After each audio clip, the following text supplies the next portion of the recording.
Bristol Community College, Mathematics with Dan Avedikian, Math 011, Arithmetic, Section 3.2, Problem 20. This is Section 3.2, Problem 20. It says round 45.098214 to the nearest hundredth.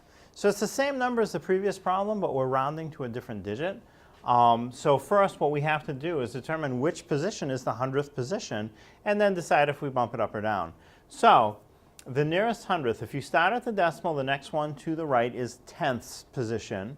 After that is hundredths position.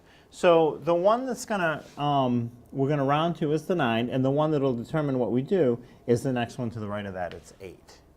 So, and the rule is, if the next one to the right is 0, 1, 2, 3, 4, you just chop off all the digits that come after the rounding position, which is not the case here.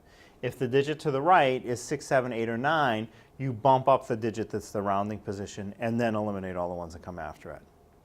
Now, the thing is, we do have one that's big enough to bump it up, but 9's as big as it goes. So what we have to do is it's going to involve the next digit to the left.